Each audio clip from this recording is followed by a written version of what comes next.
solving large square roots by hand. So this is a pretty large value. 50 million, in fact. 50,737,129. Mariel's going to help us.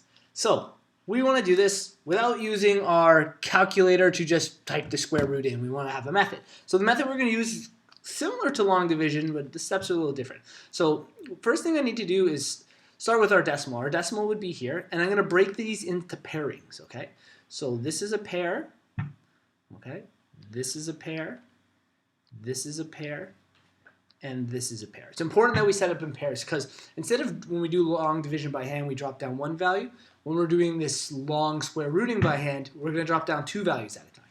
So the first thing we need to find is the square root of, or a number that gives us something that's very close to a square root of 50.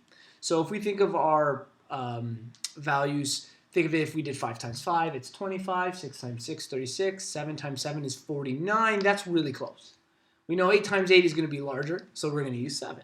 Okay, so we use 7, and 7 times 7 is 49. Okay, so we then subtract 2. We bring down the 1, and then I bring down the next pair, and the next pair is 7 and 3. So what we do from here is we multiply the amount we have on top by 2. So 7 by 2 is 14. Okay, so I now have blank times 1, 4, blank. Okay, and we're looking for a number that's going to fit in here. Okay, and we got to use the same number that is going to give us a multiple of something less than 173. Maybe I should move this down a little because we're looking for the product. The product's going to kind of end up down here. Okay, so for instance, if I did 2 times 142, I would get 282, and that doesn't work out. That's too large. Okay, so if 2 is too large, then I must be using the number 1 in that case. So let's use 1. So 1 times 141, well, that gives us 141. Okay, so that's our next value. Okay, and I put it over that pairing. We then subtract again. So this will give us 2 and 3. We have 32. So then the next step, we've subtracted out of 32. I bring down our next pair. Our next pair is 7 and 1. So these numbers get much, much larger. Now the number on top, though I have them very spaced out, we need to double 71. Okay? So I'm going to think of it together like this. Now it's 71, and we multiply 71 times 2. 71 times 2 is 142. So I'm looking for a number times 142.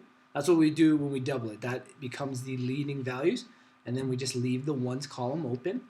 So I need a number that we're going to multiply here, and that same digit here is going to give us a value, a product that's less than this. Okay, well, if I did 1, that would give me 1, 4, 2, 1. Let's try something a little higher. What if we did 2? Okay, if I did 2, that would give me 2, 8, 4. Yeah, that's right. And if I did 3, 3 would be too high. So this is going to be the value we use. So we used 2. So because we used 2, that goes above that pairing there. Okay, and we subtract again. So we subtract. We have to do borrowing and carrying. This becomes a 7, a 4, carry from here, and a 4. So 447, and then again, we bring down this pair. This number is getting very large. We bring down this pair. So to find out what we need to multiply, we take these 3 digits and multiply by 2. So that's 712 multiplied by 2, which is 4, 2, so 1424. So when we do our multiplication, we're looking for a number times 1, 4, 2, 4, blank. Okay, that's going to be less than that. Okay, so we're looking at our numbers here. This one's going to be a little harder. 1 is going to be way too low. It's going to give us 1, 4, 2, 4, 1. I think 2 is going to be too low too. We're going to try 3. Okay, so I might have to do a side calculation here. I said I didn't want to use a calculator, so I'm going to have to do this by hand. And it's really 1 digit multiplication by a larger value, so it's not that hard. So let's see what this gives us. 3 times 3 is 9. Ooh, that seems promising. Oh, did I write that in? I wanted that to disappear. I thought I wrote that in disappearing ink. Oops, sorry. 3 times 4 is 12, so 2, carry the 1. 3 times 2 is 6, 7. 3 times 4 is 12. 3 times 3 is 1, carry 1, 4. 42. That looks really, really good. Now, let me just check one thing. And I got a bit of an error, okay? Because I knew this was going to work out. 42729. This is 44729. So my 4 is incorrect. So I quickly went and looked at my subtraction. And when I borrowed, my number somehow got larger. So I know I made an error there. When I borrow, should have become an 8. Should have become a 6. Okay? Now, 6 subtract 4 is 2. I've corrected my subtraction mistake. Now, normally, we don't always know the thing is going to work out. We chose a number that we knew would work. So 42729. But our process was correct. I just didn't know how to subtract. I know how to do square roots by hand, but I don't remember how to subtract.